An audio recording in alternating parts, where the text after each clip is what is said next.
Dans cette vidéo, je vais vous présenter le wallet haut de gamme de chez Ledger, le Ledger Stax, le premier wallet avec un écran tactile intégré. Je vais commencer par faire l'unboxing du wallet, ensuite nous verrons comment le configurer via l'app Ledger Live pour finalement découvrir ses différentes fonctionnalités et le comparer à d'autres wallets tels que le bien connu Ledger Nano S Plus ou encore le wallet de la marque Tangem sous forme de carte. Alors si t'es prêt, on est parti. Alors avant de commencer cette vidéo, j'aimerais préciser que Ledger m'a gentiment envoyé leur wallet Ledger Stax, mais que la vidéo n'est en aucun cas sponsorisée par eux, donc je peux dire totalement ce que je veux à propos du produit. Simplement, si vous voulez soutenir mon travail et que vous décidez d'acheter ce wallet ou même un autre wallet de la marque Ledger, n'hésitez pas à passer par mon premier lien en description, vous aurez moins 10 ou moins 15%, ça dépend un petit peu des périodes de l'année, et donc n'hésitez pas si vous voulez me soutenir, mais en aucun cas, vous verrez d'ailleurs dans la suite de la vidéo que je dirai mon avis honnête, que ce soit les points positifs et les points négatifs, parce que ce wallet n'est pas adapté à tout le monde et c'est ce qu'on va voir dans cette vidéo. Alors comme vous le voyez, le Ledger est encore emballé, donc on va commencer directement l'unboxing en déballant le produit et en vous montrant un petit peu qu'est-ce qu'il y a à l'intérieur. À savoir que si vous commandez en Ledger Stax, vous allez automatiquement recevoir également un magnète de protection, donc c'est comme une coque de téléphone, c'est un petit magnète qui va se retourner directement pour protéger l'écran.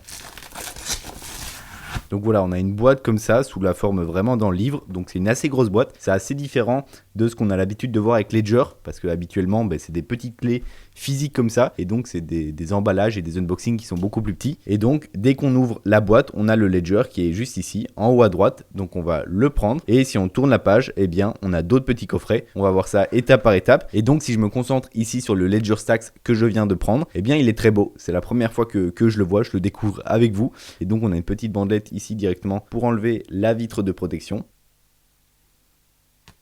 Et voilà, très satisfaisant. Voilà, on a un petit bouton juste ici, comme un bouton de téléphone en fait, pour simplement l'allumer. Donc si je clique dessus, eh bien on voit le wallet qui s'ouvre. Avant d'aller plus loin, regardons ce qu'on a d'autre dans la boîte. Donc déjà, on a des petites feuilles pour mettre la seed phrase, donc la phrase de récupération, ça c'est super important. Ça va nous permettre en fait que si l'appareil Ledger en lui-même, donc je pense pas qu'on voit très bien parce que c'est fort blanc, mais je vous mettrai une photo, c'est simplement voilà, une feuille de papier où vous allez inscrire vos 24 mots, votre seed phrase, votre phrase de récupération.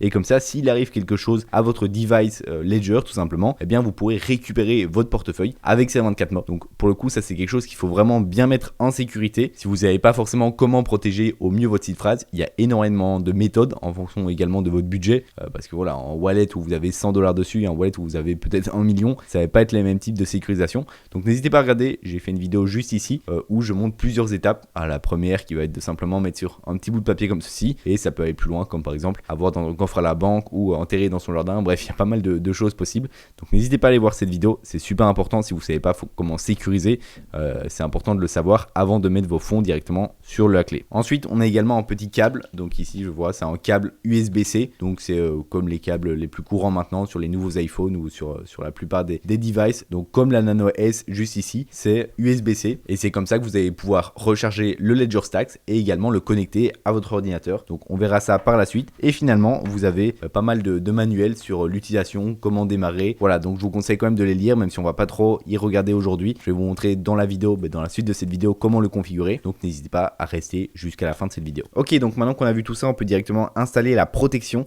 qui va servir autour de notre magnète. Donc si j'ouvre, j'ai directement une protection comme ça. Il me semble qu'il y a différentes couleurs, et donc c'est une protection qui est magnétique. Donc en fait, ça fait comme un petit portefeuille, et dès qu'on va le mettre, voilà, ça se clipse directement dessus. Donc c'est très facile, c'est très propre, c'est vraiment agréable en tout cas au ressenti. Et voilà, c'est l'avantage aussi qu'il soit magnétique parce que ça permet de les accumuler. En tout cas, le design il est très élégant et ça fait très professionnel. Faut savoir que ce Ledger Stax, il a été inventé par Tony Fadell. C'est aussi le créateur de l'iPod pour ceux qui ne voient pas forcément qui c'est. Et donc il y a un design, il y a eu vraiment beaucoup de recherches là-dessus, notamment avec les technologies qui sont à l'intérieur, on va en reparler par la suite, mais un écran comme ceci qui est la même technologie qu'il y a dans les Kindle, également avec une surface qui est incourbée, c'est vraiment pas quelque chose qui est facile à faire, et donc il y a eu beaucoup de recherches, et c'est pour ça que ça fait très longtemps qu'il a été annoncé. Il avait été annoncé en décembre 2022, mais il n'est disponible que depuis mi-2024, donc environ un an. En tout cas, le ressenti est vraiment bon. Je vous donne mes premières impressions, mais c'est vrai que ce petit magnète comme ça aimanté, ça fait vraiment toute la différence. Alors faut faire attention de bien le fermer avant de remettre le magnète, sinon je vois qu'il y a des actions qui sont en train de s'effectuer sur mon Ledger. Alors je vois que pour l'instant le wallet il est en anglais, mais il faut savoir qu'il y a version français bien sûr. Je pense que c'est juste le temps de la brancher aller jusqu'au PC pour commencer la configuration. Mais ici, il n'y a pas de souci. Le wallet, en tout cas, pour ceux qui s'inquiètent un petit peu, est en français. Donc le wallet émet un petit son lorsqu'on touche l'écran, ce qui est assez agréable. Et je dois dire qu'au niveau de la réactivité, on n'est pas trop mal. Alors il y a un petit peu de latence qui est totalement normal. Je pense que si vous avez déjà utilisé des Kindle, vous voyez le genre de latence dont on a besoin. Bon, c'est pas un smartphone non plus, donc on n'a pas besoin que ça soit super réactif. Et la latence, elle est assez minime. Ça reste très très utilisable et très facile pour naviguer à l'intérieur. Alors ce qu'on vous propose directement de faire, c'est soit de configurer via l'application Ledger Live sur PC ou alors sur l'application sur ordinateur. Nous, ce qu'on va faire pour le bien de cette vidéo, c'est sur ordinateur. Mais il faut savoir que c'est un des gros avantages de ce Ledger Stacks, c'est qu'il est aussi très utilisable sur mobile. Donc si vous avez beaucoup l'habitude de bouger, ça peut être un bon avantage. Mais voilà, on va directement passer sur ordinateur. Donc je vais simplement connecter avec le petit câble qui était dans la boîte directement le Ledger au PC. Je te fais une petite interruption pour te dire que si tu apprécies le contenu que je te propose, n'hésite pas à liker la vidéo, t'abonner, puis mettre un petit commentaire s'il y a une question ou une remarque, je te répondrai. Alors si vous n'avez pas encore l'application Ledger Live, allez bien sur le site de Ledger, donc ledger.com, ne vous trompez pas là-dessus. Et dans App and Services, vous trouvez Ledger Live. Et donc ici, vous pouvez l'installer soit pour Windows, soit pour macOS. Et une fois que c'est fait, eh bien, on peut ouvrir directement l'application Ledger Live. Alors moi, dessus, on peut voir que j'ai déjà de l'activité parce que j'ai d'autres Ledger, mais vous aurez simplement une interface quand même assez similaire. Il vous suffit de venir ici dans My Ledger. Et ici, en fait, il va essayer de détecter la Ledger. On peut voir qu'il a bien trouvé ma Ledger et il dit qu'elle n'est pas configurée. Donc on va directement mettre configurer mon Ledger Stacks. Ok, donc il détecte directement ici que le français est ma langue et donc il me demande si je veux changer la langue de mon Ledger. Donc comme je vous l'ai dit, oui, eh bien on change la langue et comme ça sera plus simple, on aura directement le wallet qui est en français. Il me demande ici d'appuyer sur autoriser sur le wallet pour que je change la langue, donc je mets autoriser. Ok, donc maintenant il va me demander de vérifier l'authenticité du système d'exploitation, donc ça c'est une mesure de sécurité qui est mise en place par Ledger et qui est très bien pour vérifier qu'il n'y a pas de problème et que votre Ledger est bien sécurisé. Donc j'autorise encore une fois sur mon Ledger et voilà, il vient de me dire que mon Ledger est authentique et que d'ailleurs il y a une mise à jour que je peux faire, donc je mets directement à jour. Souvent il y a des petites nouveautés, des bugs qui sont un peu moins bien. C'est pas indispensable, mais autant la mettre à jour, comme ça on est sur la dernière version. Donc voilà, la mise à jour vient de se terminer, donc maintenant je peux poursuivre la configuration. Alors pour la suite de la configuration, je vois que ça sera directement sur le wallet physique, donc il me demande de saisir un nom pour le wallet. Donc le nom il apparaîtra en fait directement sur la tranche. Donc ça voilà, ça permet de personnaliser un petit peu le wallet, même si ce genre de wallet, je le rappelle, le but c'est pas d'être exposé, qu'il soit vu, mais ça permet par exemple si on a plusieurs wallets, et c'est vrai que ça c'est une fonctionnalité qui est pas mal de repérer. Si on a plusieurs wallets pour différents comptes différents, eh bien ça permet directement de s'y retrouver et c'est pour ça que quand ils sont empilés, en fait quand on en a plusieurs, c'est également pour ça qu'ils sont aimantés, eh bien on voit sur la tranche à chaque fois le nom, comme on verrait sur une tranche de livre directement le titre. Donc voilà, je viens de mettre le nom La Forge Crypto, c'est assez simple, la saisie, je touche pour continuer et maintenant on me demande un code PIN de 4 à 8 chiffres qui permettra de sécuriser le Ledger Stacks. Donc si vous avez déjà des appareils de type Ledger, que ce soit le Nano S ou même les autres, vous avez l'habitude d'avoir un code de 4 à 8 chiffres qui permet de déverrouiller l'appareil. Il me dit ici que si on saisit 3 fois de suite un mauvais code PIN, eh bien l'appareil sera réinitialisé. Donc c'est exactement la même chose que sur les Ledger classiques comme le Ledger Nano S Plus. Donc il faut bien faire attention et bien retenir son code PIN. Donc voilà, je viens de mettre mon code PIN et maintenant il me demande comment configurer mon Ledger Stacks. Donc soit je peux le configurer comme un nouveau wallet, soit je peux restaurer via un ancien wallet. Si je mets restaurer, eh bien il faudra que je mette ma phrase de récupération, donc de 12 ou 24 mots, et le wallet sera directement intégré à celui-ci. Dans mon cas ici, je vais le configurer comme un nouveau wallet, c'est le cas le plus probable et sûrement votre cas, pour directement commencer avec un wallet qui est vide. Je clique sur configurer comme un nouveau wallet et il me dit ici qu'il va générer une phrase de récupération secrète, le pilier de la sécurité de votre wallet. Donc je continue. Ici il m'explique un petit peu ce que c'est la phrase de récupération, que c'est une liste de 24 mots en anglais et qui ne peuvent pas être modifiés ni choisis. Et également que si mon appareil est abîmé, perdu ou volé, ces 24 mots seront mon seul moyen de récupérer le wallet. Donc c'est ce que je vous ai expliqué un petit peu avant. Et là, eh bien, il me dit de me préparer pour écrire les 24 mots. Voilà, donc là j'ai les 6 premiers mots qui apparaissent directement sur mon écran et je vais utiliser, comme je vous l'ai montré juste avant, eh bien, ma petite feuille de récupération qui va me permettre d'écrire directement mes 24 mots sur cette petite feuille là et donc de garder en sécurité. Me voici maintenant muni d'un bic et on va écrire ces 24 mots. Donc pensez bien à les écrire qu'ils soient lisibles, qu'il n'y ait pas de faute et peut-être en majuscule, petit conseil pour que ça soit bien lisible et que vous ne trompiez pas sur les mots. Donc voilà, je viens d'écrire mes 24 mots, je clique sur terminer et là il va me demander de confirmer mes 24 mots pour être sûr que ça soit bien orthographié. Il va me demander le premier mot, il va me donner 5 choix différents et donc je vais devoir vérifier les 24 mots comme ça pour être sûr qu'il n'y ait pas d'erreur. Donc voilà, je viens de confirmer ensuite mes 24 mots, il me dit que ma phrase de récupération secrète est confirmée, je confirme et maintenant il me dit continuer la configuration avec l'application Ledger Live et directement sur mon écran d'ordinateur je vois qu'il est mis que je peux installer installer des applications sur ma Ledger Stacks. Donc je mets installer maintenant, ça va me permettre directement, voilà, je vois que les deux applications directement sont en train de s'installer, l'application Bitcoin et l'application Ethereum, pour pouvoir accéder au réseau en fait. Installer des applications, ça vous permet d'accéder aux différents réseaux sur la blockchain. Et donc pour l'instant, je vois qu'il me préinstalle Bitcoin et Ethereum, mais on pourrait également installer par exemple le réseau Solana ou le réseau Tron. Bref, ça sera d'autres choses qu'on pourra faire directement dans l'application. Et voilà, il me dit que mon Ledger Stacks est prêt. Je vois que j'ai une petite animation directement sur mon écran et j'ai également mes deux portefeuilles qui sont disponibles sur ma Ledger Stacks. Ensuite ici, je vois qu'il me propose Ledger Recover. Donc ça va être un système que Ledger a mis en place pour en fait sauvegarder votre Fracid. Alors je recommande pas forcément de le faire parce que ça va un petit peu à l'encontre de l'idée pourquoi il y a une phrase de récupération. C'est vraiment une phrase qui doit être gardée uniquement par vous en sécurité et qui ne doit pas du coup être par exemple sur le cloud. Vous ne devez surtout pas vous l'envoyer par mail ou le mettre dans votre drive. C'est vraiment quelque chose qui doit rester en dehors du numérique. Et là, Ledger Recover, alors il y a les deux écoles, il y a des gens qui sont pour et des gens qui sont contre.